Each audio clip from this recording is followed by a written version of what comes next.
What is up, Tiger fans? Welcome back to the channel. The Clemson Tigers had 5 players selected in the 2021 NFL Draft, and I'm going to be talking about those 5 guys in this video. So I know I made a video previewing the NFL Draft for these 5 Clemson Tigers, but I am going to be doing, I guess, not a reaction, but I'll be doing sort of a breakdown of the picks.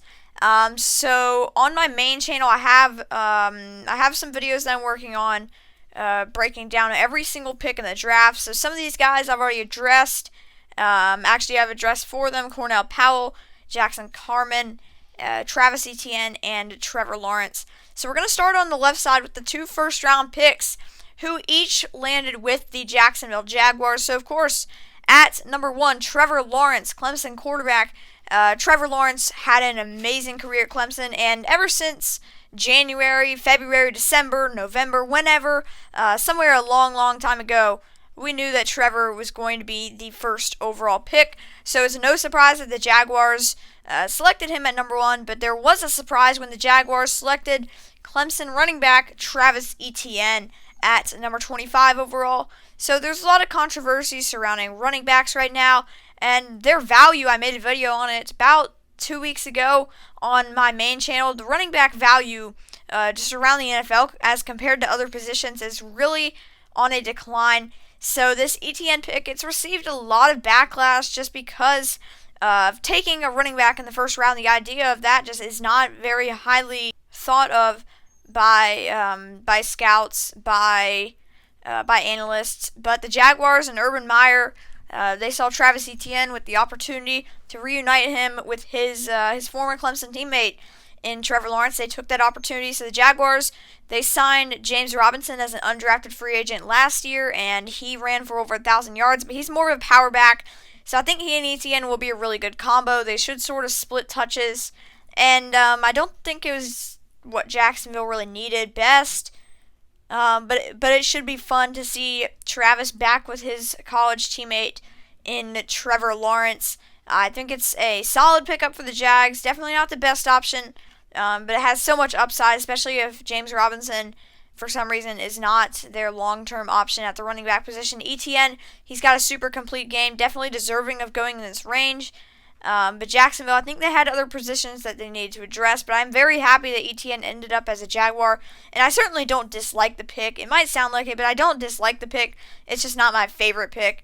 But it's a solid pick for the Jacksonville Jaguars. They're just trying to add to that young offense and give Trevor Lawrence some weapons, and they certainly did that, picking up Travis Etienne in the second round. At number 46 overall, the Cincinnati Bengals selected offensive tackle Jackson Carman. So Carman, 2-year left tackle starter at Clemson, and he decided to go pro early as a junior, and the Bengals took a shot on him at number 46. Now he's going to most likely be playing guard for the Cincinnati Bengals, but he should have an opportunity to contend from day one to be a starter on that offensive line, protecting Joe Burrow. Key focus this offseason. They brought in Riley Reif, and even though they passed on Penei Sewell, they still got Jackson Carman here at number 46, which I think is pretty solid value. A lot of people think it's a reach, but I thought it was pretty solid value. I'm pretty high on Jackson. I think once he moves to guard, I think his play will improve. He just doesn't have the quickness to keep up with those guys bending around the edge. But I think this is a pretty solid pickup for Cincinnati. I like the pickup. I think it's a pretty good use of their second round pick, protecting Joe Burrow. And once Carman kicks into guard, I think his play will see a great increase. I do think that the kick into guard will be best for him in the NFL. At number 85, the Green Bay Packers finally addressed the wide receiver position by drafting Amari Rodgers. Amari Rodgers, over 1,000 receiving yards for the Tigers last season. He was Trevor's favorite target, and he's definitely a highly rated guy coming in this draft. Amazing slot receiver, and he should have some opportunities right away for the Green Bay Packers. They have Devontae Adams, who's an amazing route runner, amazing hands, and he's the guy that gets all the attention from opposing defenses. But I think Amari Rodgers will be a very good complement. They have very different games, so that should be good for the Green Bay Packers. Gives whoever the Packers quarterback may be, whether it's Aaron Rodgers or Jordan Love. Of course, Aaron Rodgers, you've probably heard the news. He is not super interested in being a Packer anymore. So we'll have to see whoever is throwing passes to Amari next season. I think Amari will have a pretty big role in that offense. He's a guy that you can get touches to. Doesn't have to be just as a receiver. Things like jet sweeps and reverses. Good for Amari because he's great in space and he's got very good just overall speed and agility. So I like this pick of Amari Rodgers. Once again, great value, and the Packers are addressing a position of need.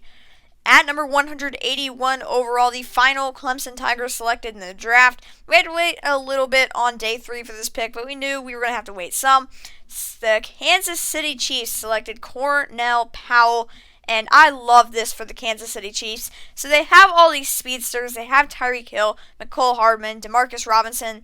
They had Sammy Watkins, former Clemson Tiger, but he signed with the Baltimore Ravens, but they still have just so much speed on that offense. And of course, you have Travis Kelce at tight end. But Cornell Powell brings a dimension to this wide receiver room that they really don't have. And that's a guy who's more of a go up and get it type guy. And now, with a tight end like Travis Kelce, who can do everything, Cornell, I don't think his role is going to be quite as valuable as it seems on paper, just considering his skill set.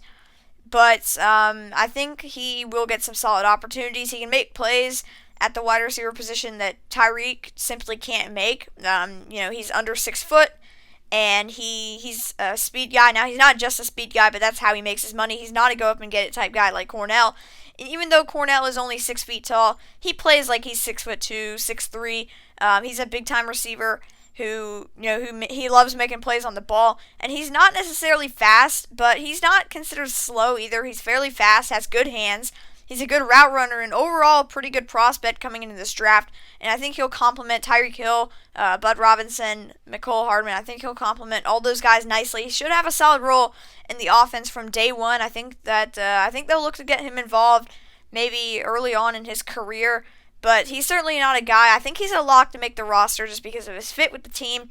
But he's certainly not a guy who's going to have a big-time role from day one, especially with all those other receivers on the team. But maybe he can just start to increase his plays on the field, and Patrick Mahomes get a connection with him.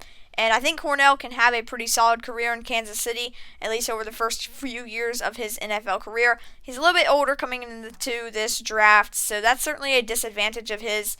But I like this pickup for the Chiefs a lot. Cornell's a great receiver, really broke out at Clemson last year, and I'm happy to see him going to a great quarterback and a great system with Andy Reid, Patrick Mahomes, and the Kansas City Chiefs. But that is pretty much all I have for this video, so be sure to leave a like if you enjoyed, and let me know in the comments what you thought about the fits for the 5 Clemson Tigers drafted in the 2021 NFL Draft. I want to know in the comments what you guys thought about these 5 picks. Subscribe to the channel if you're not already, and go subscribe to my live streaming channel and my main channel. If you are not already subscribed to either of those, they will each be linked in the description, as they always are. And I'll see you guys next time. Go Tigers.